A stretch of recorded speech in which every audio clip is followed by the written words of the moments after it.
Start na po tayo. Ang ating topic para sa hapon na ito, mga kapatid, pangalawang liham ni Apostol Pablo sa mga taga-Korinto, Kapitulo 10. Chapter 10 po tayo, mga kapatid. Ayan, tatapusin po natin. Malapit na tayong matapos dito, no? 2 chapter na lamang po. 2 ba? 3. 3 chapter na lang, mga kapatid, ang natitira. Ayan, ang pagtatanggol ni Pablo sa kanyang ministeryo. Ako mismo si Pablo ay nananawagan sa inyo sa pamamagitan ng kapakakumbabaan at kaamuan ni Kristo. Ako na sa mukhaan ay makapagpakumbaba kapag kasama ninyo, ngunit matapang sa inyo kapag malayo. So dito po sa unang verse, mga kapatid, may panawagan po dito si Apostol Pablo sa mga taga-Korinto na kung ano nga po, no, idederecho natin ang pagbasa dun sa mga sunod na mga chapters dito sa 2 Corinthians. Yung panawagan niya po dito ay tungkol po sa mga huwad na apostol na nangangaral, na nagnanais na kilalanin sila bilang kapantay nila Apostol Pablo. Binalaan nga po ni Apostol Pablo doon yung mga taga-Korinto na itong mga nangangaral na mga huwad na apostol na ito ay sadyang mandaraya, mga mapagpanggap. Kasi sabi po ni Apostol Pablo na wag daw magpalilang sa mga taong ito. Laganap po yan kahit ngayon sa generation natin, mga kapatid. Kaya po, kailangan tayo ay maging mapanuri. Mapanuri po tayo sa lahat ng napapakinggan, nakakasalamuha po natin. Sabi nga po, 'di ba, sa 1 John chapter 4, mga kapatid, sabi doon, mga minamahal, huwag ninyong paniwalaan ang bawat espiritu, kundi inyong subukin ang mga espiritu kung sila'y sa Diyos, sapagkat maraming lumitaw na mga bulaang propeta sa sanlibutan. Ito nga po yung tinutukoy dito, no, sa mga sunod na mga chapters dito sa 2 Corinthians, particularly dito sa chapter 11, no, yung mga huwad na apostol na sinasabi po ni Apostol Pablo, huwag kayong maniwala sa mga ganyan. Mukha lang yung, di ba ganyan, ano yun wolves in sheep's clothing, hindi mo na mahahalata ngayon yung evil kasi nakapackage na siya with good. So, gamitin po natin yung gift of discernment galing sa Holy Spirit, ipapabatid sa atin na kung yung taong bang iyon ay galing sa Diyos, yung kanyang ipinapangaral po ba ay galing po sa Diyos.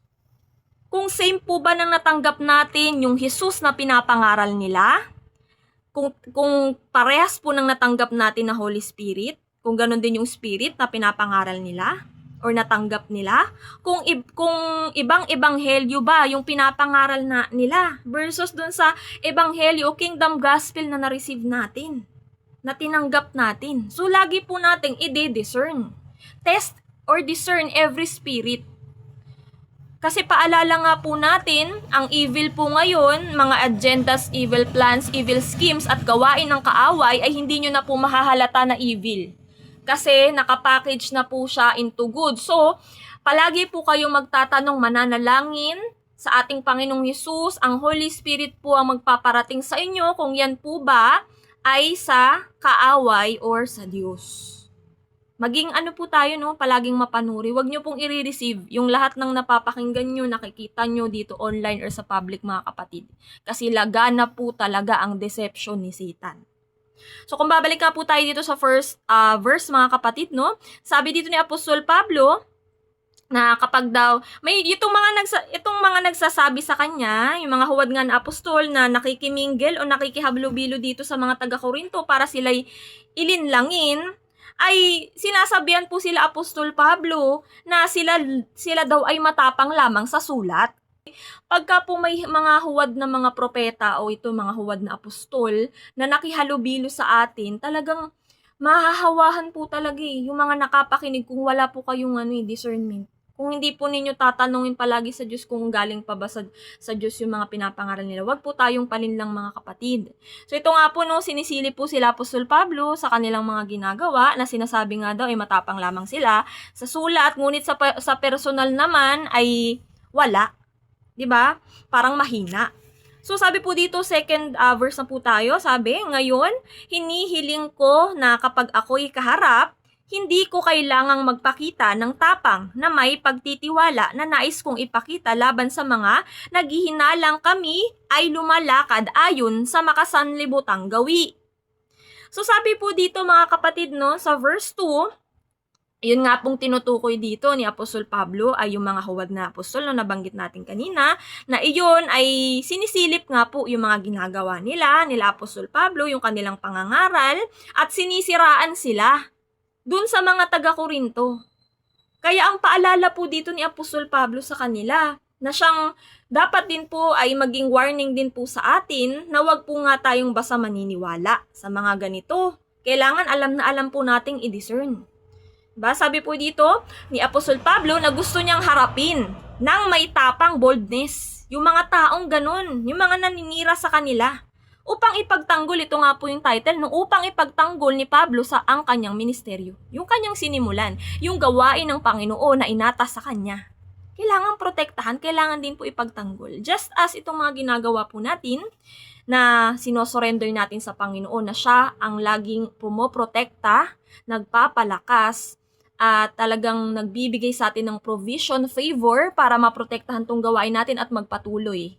Di po ba? So, ganun din ang ginagawa ni Apostol Pablo. Pinagtatanggol niya itong mga nasimulan, itong ministeryo, itong gawain na pinagkatiwala po sa kanya ng ating Panginoong Hesus. Kasi importante po dito ay maipalaganap nga po yung kingdom gospel. Kasi ang dami pa pong lost sheep. Ang dami pa pong mga hindi pa nakakapakinig ng kingdom gospel. So, yun po yung ating pinaka-purpose dito. Just like Apostol Pablo, na pumupunta nga po siya no, sa iba't ibang mga iglesia, para nga po sila ay mataniman ng kingdom gospel, mapangaralan, at yung mga nataniman na, pagkabalik po niya or pag-send niya ng mga liham, pagpadala niya ng mga liham, ay parang ano po no, kumbaga parang maintenance. Kailangan po kasi pag tinaniman mo yan, syempre 'di ba palagi nang nakikinig dito, nadidiligan dapat. So nahahatidan mo mulit-muli ng pampalakas ng kanilang espiritual, lumago, bigyan ng kalaguan ng Panginoon sa pamamagitan ng kanyang salita, yung ating mga spiritual, lumago tayo spiritual, yun po yung pinaka-goal, madiligan na madiligan, ma-nourish po, hanggang ihanda na para sa pagbabalik ng Panginoon or sa kahuli-hulian ng ating hininga. Kasi ang ano po no mga kapatid, ito pong mga ginagawa natin ay ano na to, lifetime na to. Hanggang sa pagbabalik na ng Panginoong Hesus. Kasi paghahanda na po natin ito. Ito ay preparation na po sa kanyang nalalapit na pagbabalik upang tayo ay maipresenta nga po sa ating Panginoong Hesus bilang holy, blameless, and righteous. Malinis, walang bahid dungis. Kaya, yun nga po ang paalala na panatilihin po nating puti ang ating mga damit. Huwag po tayong makikisali, susunod or gagawa ng mga gawain ng pangmakamundo at makalaman dahil hindi na po tayo yan. Namatay na po yan sa krus ng Kalbaryo mga kapatid. Ang nabubuhay na po dapat ngayon ay hindi na po yung dating tayo na makalaman at makamundo.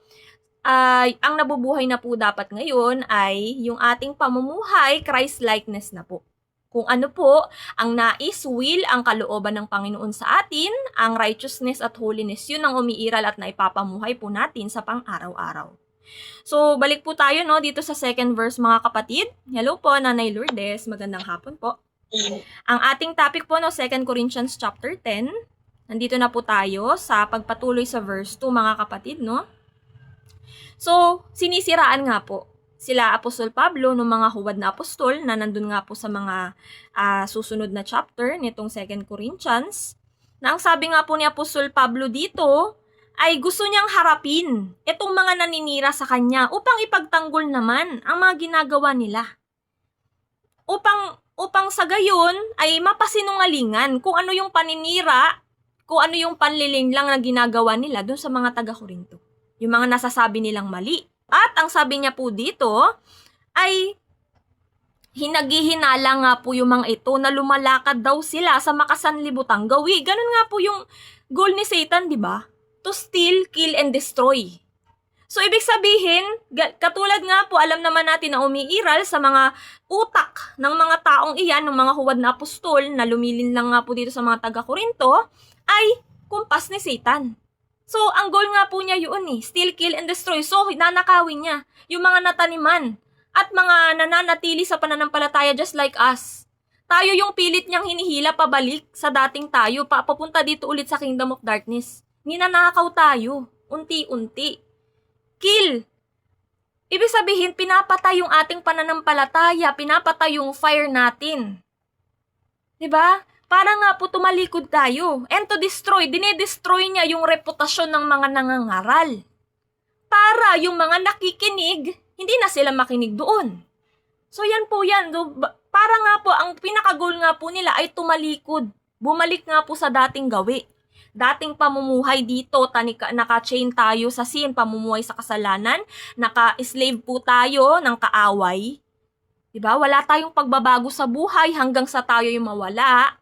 Alam naman po natin, mirror na to. Kung anong ginawa mo dito sa lupa, ay mirror na po ng iyong eternal life. Whether it be, kung dito, nung habang nabubuhay ka, ikay nakapasaloob, pinapasamuhay mo ang kalooban ng Diyos, eternal life with Him. In His eternal kingdom. Pero kung ang pamumuhay mo dito ay puro ka compromise, nalaman mo na yung katotohanan, nagpalinlang ka na naman, bumalik ka na naman sa dating ikaw, nag-apostasy, tumalikod ka. Naging makalaman, makamundo ka na naman. So, hindi mo hawak ang buhay, di ba hindi natin hawak ang buhay natin? Kapag ka nga po nawala ng ganun, ng tumalikod sa Diyos, ang sabi po sa Hebrews 10, ang nakaabang na lamang po sa Kanya is fiery judgment. Apoy. Mga kapatid. So, ibig sabihin, kailangan po ito ipanatili. Live by faith. Ibig sabihin, ipamuhay natin yung pananampalataya natin. Hindi lang to sa bibig, hindi lang to isang beses nung pagtanggap mo, hindi. Ipapamuhay mo siya hanggang ikay mawala. Hanggang sa pagbabalik ng Panginoon. So, ang sabi po dito, no? Balik po tayo na hindi nga po, ang sabi nga po ng mga huwad na apostol, na ito nga pong sila Apostol Pablo, ay lumalakad daw sa makasinlibutang gawi, which is kasinungalingan. Mga kapatid, dahil po tayo ay hindi na nga po lumalakad sa makasanlibutang gawi, makamundong gawain, kundi ang banal na espiritu na po ang nasusunod sa atin dahil ang hangad niyan, ang dala niyan sa atin, ang kalooban niyan sa atin, di ba? The Father, Son, Holy Spirit, one God, iisa po yan ng will, which is tayo'y mapabanal, masanctify, at magkaroon ng walang hanggang buhay, maligtas po sa huli. So verse 3 sabi po dito, sapagkat bagaman kami ay lumalakad sa laman, ay hindi kami nakikipaglabang ayon sa laman. Sa makatuwid mga kapatid, yan nga po no, sabi ni Apostol Pablo, na bagaman nandito pa po tayo sa fallen body. Nandito pa po tayo Nandito pa po tayo sa fallen world na ito. Pero hindi po tayo nakikipaglaban na katulad ng isang makamundong tao. Bagkus, we are fully surrendered. Yung faith, yung pananampalataya natin sa ating Panginoong Hesus. At sa pang-araw-araw na spiritual battle natin sa unseen world, Ephesians chapter 6 verse 12, basahin po natin, no? Sapagkat ang kalaban natin ay hindi mga tao, kundi masasamang espiritu sa himpapawid. Mga pinuno, yan nga po yung tinatawag na principality sa English. Mamaya po ipaliwanag natin yung mga difference niyan. Mga pinuno, may kapangyarihan at mga tagapamahala ng kadilimang namamayani sa mundong ito. So ibig sabihin po mga kapatid, hindi po kapwa laman o kapwa tao ang kalaban natin dito. Espiritual. Kung ano po yung mga espiritu na naka-attach at nag-ooperate sa kanila, yun. Yun ang kalaban. Kasi po, yan po yun yun ang hindi nalalaman ng makamundong tao. Na ang laban po ay espiritual, hindi pisikal. May nag-aaway, espiritual yan. May sakit, espiritual yan. Lahat po ng bagay dito sa mundo, ang buhay natin ay espiritual lahat. Kaya po dapat tayo ay pinapayaman, pinapalago natin ang ating buhay espiritual.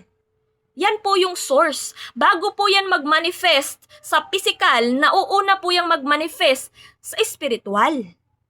So, dapat alam mo kung ano sa espiritual. Para alam mo kung anong dahilan bakit yun ganun sa physical. Mga kapatid. So, ang kailangan nyo po dyan ay pananampalataya kasi yun po yung nagko-convert from unseen or spiritual to seen or physical. So, kailangan po laging may pananampalataya. Sabi nga po ng Panginoon, no, palagi dyan sa New Testament, pag siya nagpapagaling, no, according to your faith, be it done to you. Tayo po, kapag tayo'y nagde-declare, nagko-command, nagka-cast out, pag wala tayong pananampalataya, hindi yan i-honor in spiritual realm. Kailangan po may pananampalataya tayo. Rooted tayo sa salita kasi dyan ang gagaling ang pananampalataya. Faith comes from hearing and hearing the word of Christ. Through the word of Christ. Kasi siya po yan. Kailangan laging may backup ng salita niya. Kung wala, hindi mabubuo ang pananampalataya. So balik nga po tayo sa Ephesians mga kapatid, no? Na hindi nga po tayo lumalaban by flesh, kundi spiritual mga kapatid. Ang binanggit dito na sa Ephesians chapter 6 verse 12, yung kalaban nga po natin ay hindi tao, kundi mga masasamang espiritu. Yan, mga kingdom of darkness ni Satan, mga marine kingdom, mga kapatid. Marami pong may trono si Satan sa himpapawid, may trono din siya sa ilalim ng dagat. Mga kapatid. So, kailangan alam na alam po natin to. Kasi bahagi po ito ng spiritual realm. Nag-ooperate po sila talaga dito. Ang sabi nga po dito, no, masasamang espiritu sa himpapawid. At sabi nga din po dito sa Ephesians chapter 2, Satan has power in air, himpapawid. Kaya po, may siya dyan, may trono siya dyan mga kapatid. Kasi nga spirit, di ba, spiritual realm. Meron din po siya sa ilalim ng dagat. Kaya po, busy sila dyan. Lahat ng ginagawa nila, may marami po silang ginagawa dyang mga deception, mga evil schemes, laganap, yes po, Nanay Evelyn. Sinasabi po dito yung mga principalities, paliwanag po natin yung kaibahan. Principalities, powers, and rulers. Mga kapatid, tandaan nyo po yung tatlong yan, ipapaliwanag natin yung difference, mga kapatid. Kadilimang namamayani sa mundong ito, spiritual darkness na nangyayari po. So, ito po yan mga kapatid, no? Paliwanag natin yung difference. Ayan. Yung principalities po dito na binabanggit or yung mga pinuno, 'di ba? Ng mga masasamang espiritu, ang ibig sabihin po ng principalities, prince of polities. Ibig sabihin prince. Prince po ito, mataas yung ranggo niya. Sa Kingdom of Darkness si Satan. Mataas yung ranggo niya. Kino-cover niya yung mga demons na under sa kanya sa mga particular places. So, yan po sa mga particular places, may mga naka-assign po dyan ng mga principalities. May ina-assign po si Satan. So, yung mga power naman po, yan ay under ng principalities. Yung mga kapangyarihan na tinatawag dito no, sa Ephesians 6. Etong attributes ng principalities, mga kapatid, ay kukunin ng power para i-entice yung mga tao na gawin yung attributes o yung pag-uugali o katangian ng principalities. Kaya pansinin nyo po, halimbawa na lang sa isang lugar, nakita nyo dun puro prostitution. Dito puro mga ribulto sinasamba. Dito puro mga addiction, drug addiction. Dito puro nakawan. Kasi may principalities.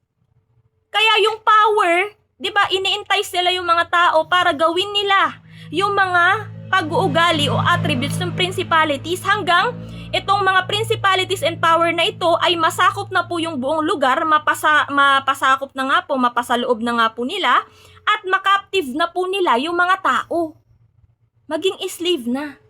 Hawak na, bihag na nila.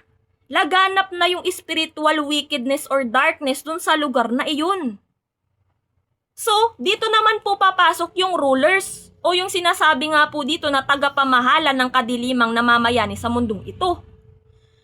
Diba? Bali, tatlo po yan. So, yung panghuli po, yung tagapamahala or rulers, mga kapatid, ito alam nyo naman, na ang nag-ooperate nga po dito ay mga demonic spirits dito sa mga rulers na ito. Ito yung mga leaders sa government ng particular na mga lugar.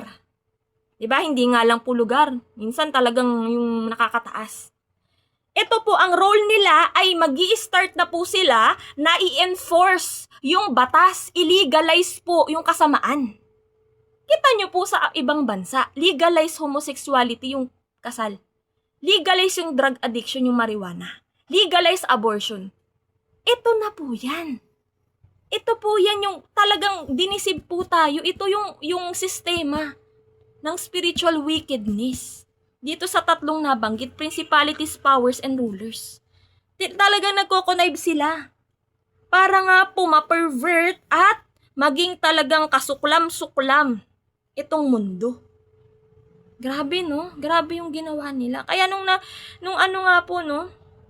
Nung narinig ko kung anong ibig sabihin nito, sabi ko, kaya pala, pagka sa mga isang lugar, katulad nung sa Tondo, ito example dito sa Pilipinas. Sa Tondo, kilala yun sa mga away-away, gulo-gulo, di ba?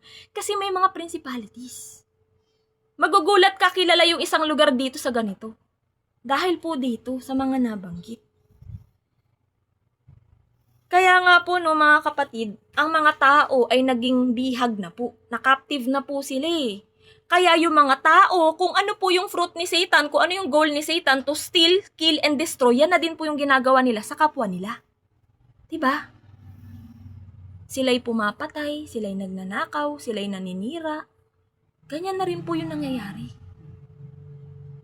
Diba? Yung mga bata na kinikidnap, anong ginagawa? Diba? Yung mga laman loob, yan nga po yung sa mga kapatid. Sa Kingdom of Darkness po. Ito na, ilang beses na po nating nasabi to sa, fellowship. Sa mga hindi po nakaka-attend sa fellowship. Ang Kingdom of Darkness po ni Satan, di ba po si Satan ay angel? Siya po ay dating si Lucifer, no? Nandun pa siya sa langit. So, sustained pa po ang mga anghel. Sustained sila, kinakain nila, mana. May pagkain po ang mga anghel sa langit. Mana po. The moment po siya ay pinatapon na, nagrebelde nga po sila kasama yung mga fallen angels, kasama ni Satan, na napatapon na nga po dito, wala na silang pagkain. So, kailangan nilang kumain. Ang kinakain po nila ngayon ay galing po yung life force, your energy, lahat yan, lahat ng mga negativities kinakain nila.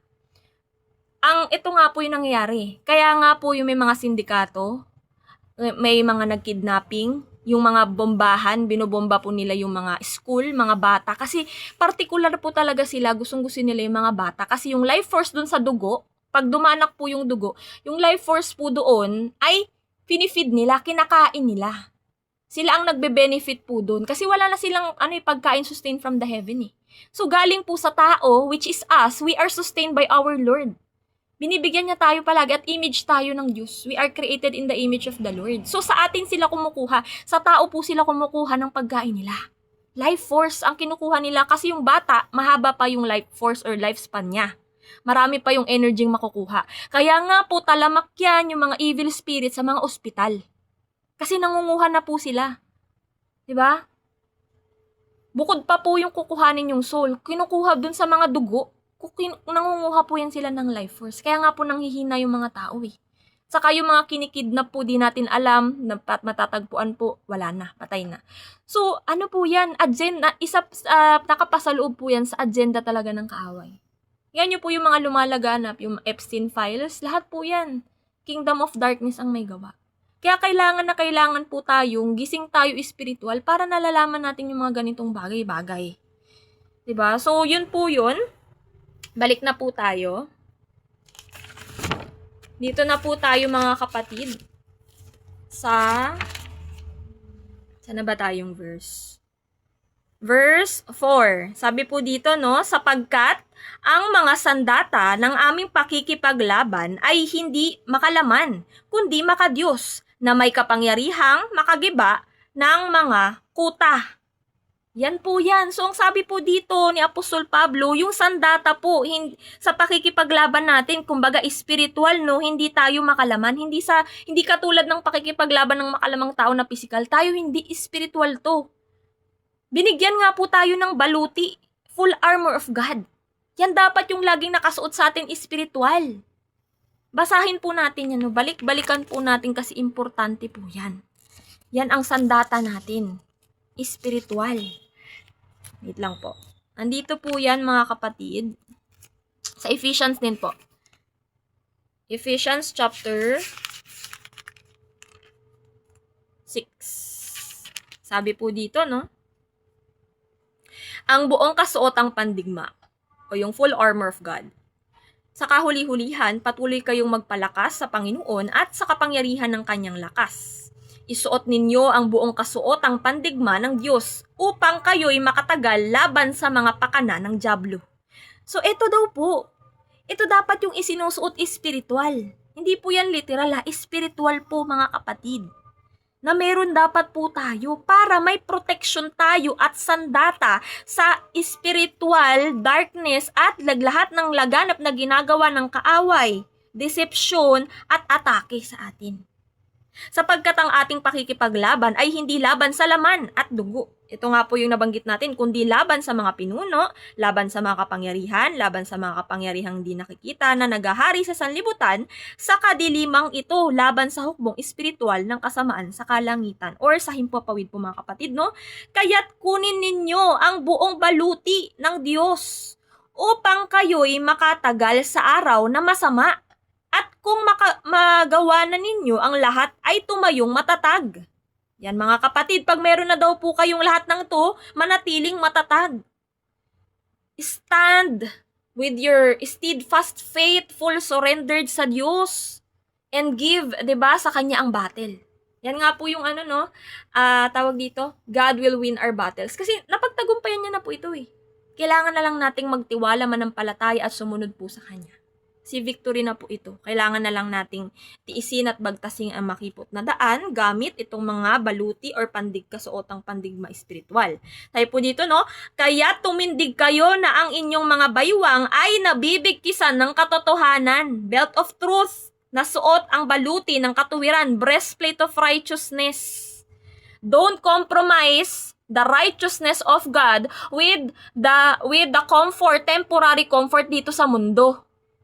Nabanggit nga po natin yan last time, na kwento po natin, totoong kwento ng buhay na siya po ay padre de pamilya, pinapamuhay po niya ang righteousness of God at yung amo niya, mga kapatid, ay may ginagawang hindi kaaya-aya at inaalok po siya na gawin din yun para nga siya ay kumita. Pero dahil sa righteousness of God, ipinairal niya, siya ay nag-resign.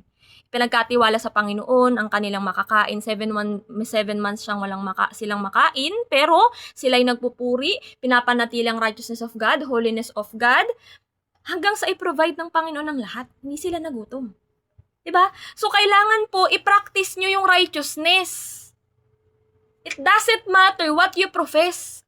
What matters is you practice what you profess. Sasabihin mo, naniniwala ka, nananampalataya ka sa dila mo. Nasaan yung practice? Nasaan yung gawa? Nasaan yung transformation? Nasaan yung ebidensya? Nasaan yung bunga? Diba? So, kailangan po lagi nyo ito ipinapractice, huwag nyo i-compromise sa temporary comfort dito sa mundo. Kasi nga po, alam nyo nga po kung gano'ng katuso si Satan. Nag-aalok, nagtetempt siya eh. Tulad nga po sa Panginoong Hesus. Matthew chapter 4.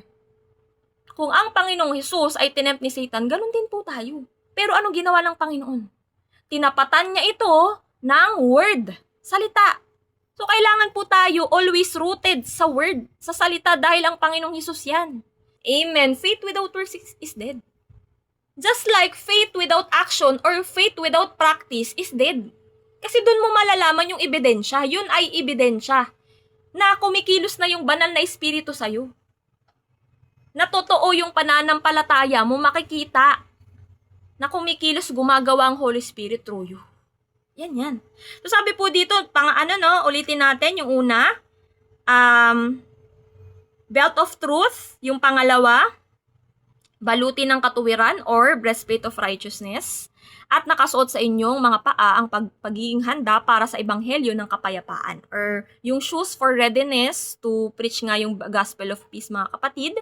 Kasama ng lahat ng mga ito, taglayin ninyo ang kalasag ng pananampalataya na sa pamamagitan nito ay inyong masusugpo ang mga nag-aapoy na palaso ng masama. Shield of faith, mga kapatid, kalasag ng pananampalataya. Yun yung mag-shield sa inyo, mga kapatid, sa lahat po, sa spiritual realm ha. Totoo yan, nag-aano sila ng mga flaming darts.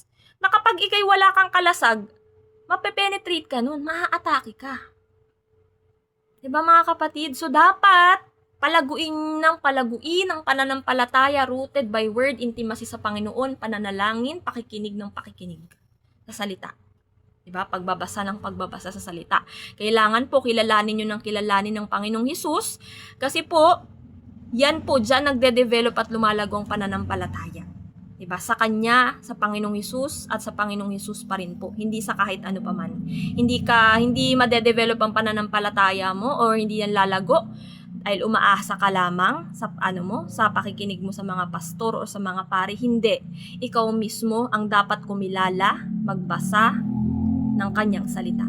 Ikaw ang umalam dahil ikaw ang kayo at ang Panginoon, ikaw at ang Panginoon ang magtitiwalaan dito. Hindi kang kayang iligtas ng kahit sino. Mga kapatid, tanging Panginoong Hesus lang. So sabi po dito, verse 17, na taglayin ninyo ang helmet ng kaligtasan at ang tabak ng Espiritu na siyang salita ng Diyos.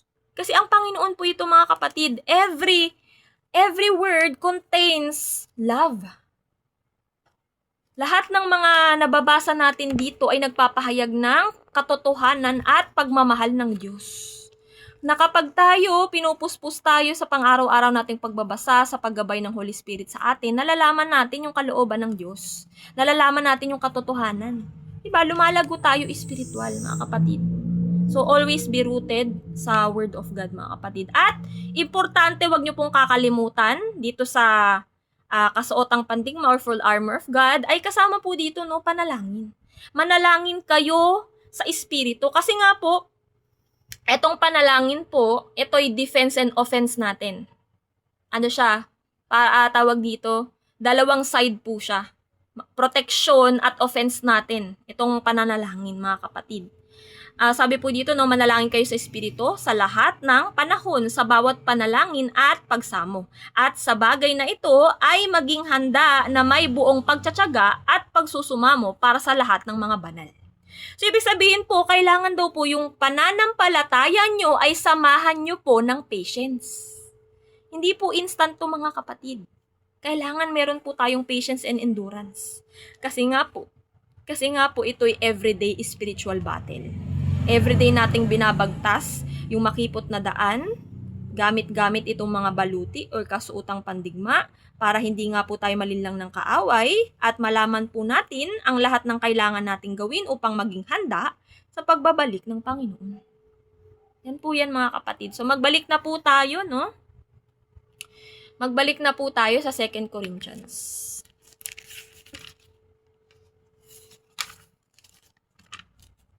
So, nasa na po tayo? Nandito na po tayo sa verse 5, ang sabi po dito, Ay, idagdag ko pa po pala sa sa verse 4, mga kapatid. Sa Romans, dito po sa Romans, chapter 7, verse 23, ang sabi po dito ni Apostol Pablo, pero may napapansin akong ibang kapangyarihan na kumikilos sa aking pagkatao, na sumasalungat sa pagsunod ko sa kautusan na alam ko. Dahil dito, naging alipin ako ng kapangyarihan ng kasalanang likas sa aking pagkatao.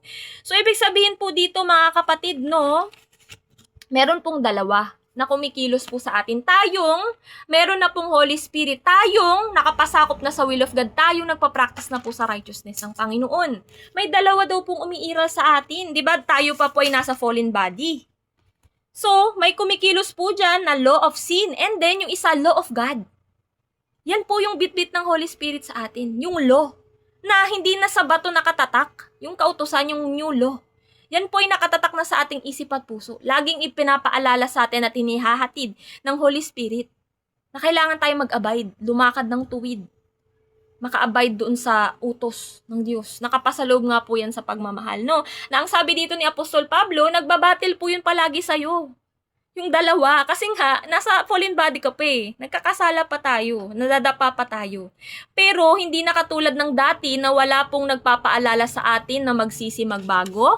Wala pong nagpapaalala sa atin na tawag dito, humingi magpalinis sa Diyos. 'Di ba? Continuous lang yung pagkakasala natin. Pero ngayon, nandiyan yung Holy Spirit. May gabay na po tayo, may conviction na po sa atin para makapag-repent at magpatuloy na lumakad ng tuwid sa Diyos. Yan po yan. So, dalawa po. Remember, dalawa ang kumikilos na po sa atin. Law of God and law of sin. Nasa Romans 7 po yan. Pwede nyong basahin. Nandun po yan ng buo. Yung sinabi po ni Apostol Pablo. Wait lang. Basahin natin ng English. Mas maganda kasi siya sa English eh. Mas malinaw. Romans 7, sabi dito, no? So I find it to be a law that when I want to do right, evil lies close at hand. So tayo na gumagawa ng mabuti, ng righteousness ng Diyos, laging nakaabang. Si Satan, yung evil forces. Para tayo ay itempt na gumawa ng makalaman at makamundo. Para bumalik tayo sa dating tayo, lagi silang nakaabang. Yan nga po yung natin, no? Yun yung ating makasalanang pagkatao na minana nga po natin mula kay Eva at Adan. Pero dapat yan ay hindi na nasusunod sa atin, kundi ang nananalo po dapat lagi sa atin is yung law of God. Diba? Banal na espiritu po palagi yung ating susundin at hindi yung laman.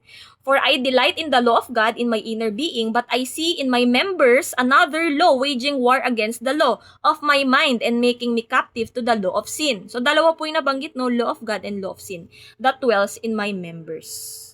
So yan mga kapatid, malinaw na po, no? Balik na po tayo. Dito po tayo sa verse 5. Aming ginigiba ang mga pangangatuwiran at bawat palalong hadlang laban sa karunungan ng Diyos at binibihag ang bawat pag-iisip upang sumunod kay Kristo. So ito yun mga kapatid. Nandyan din po yan sa 2 Timothy chapter 2, sa Titus 3, sa Proverbs 26, regarding po yan sa itong mga, iwasan daw po yung mga walang kabuluhang argumento, mga pagtatalo, debate, pangangatuwiran, na dahil ito lamang ay kamangmangan. Foolishness po mga kapatid, vanity, kahangalan lamang na nagre-resulta sa pag-aaway-away o dibisyon. Na alam naman po natin, hindi yan bunga ng Holy Spirit, hindi yan kalooban ng Diyos. Hindi yan katangian ng Diyos. Nagkukos ng division. Yan ay katangian sa kaaway. Kasi ang kingdom ng kaaway, divide. Puro sila dun pagtatalo. Dito sa atin, we are as one in Christ. One Spirit, one Lord, one God, one baptism. One body. Pinag-isa sa katawan ng Panginoong Hesus. So, we are one, unshakable po. We function as one. Kung anong galaw, kung anong pag-ugali, isip, pamumuhay ng head, which is Lord Jesus Christ, ganun din po yung katawan. Mga kapatid, kahit tayo'y marami, we function as one.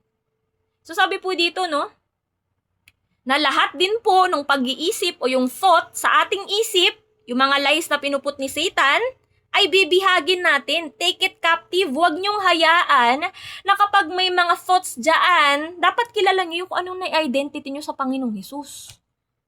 Alam dapat natin na we are in new creation na. Pinapabanal na ng Diyos. So ang identity natin, hindi na yung dating tayo na makalaman at makamundo. So lahat ng belong sa mundo, tatalikuran mo na. So kapag yan ang pinut ni Satan sa'yo, alam mo na, hindi na yan ang identity ko. Ang identity ko ay sa Panginoong Hesus na. Papasinungalingan mo ngayon yung pinut niyang thought. Huhulihin mo, wag mong hayaan na nandyan lang kasi yung isip mo deceitful yan. Pwede niya yung paniwalaan. So, tayo, i-held captive natin yon at para mapasinungalingan natin siya, mag-declare ka ngayon ng word. Para mapasinungalingan yung pinut na yun ni Satan sa sa isip mo. Yun ang tinatawag dito na bawat pag-iisip ay ibihagin, yung bawat thought, held it captive to be obedient to the Lord Jesus Christ. Gawin mong obedient sa Panginoon. Katulad nga po, no, ng kapag nag-aatake siya sa isip mo, inaatake ka, mga kung ano-anong sinasabi sa'yo, sasabihin mo, declare mo lang, for no weapon form against me shall prosper. Yun, kung ano yung nasa word, i-declare mo lang kapatid.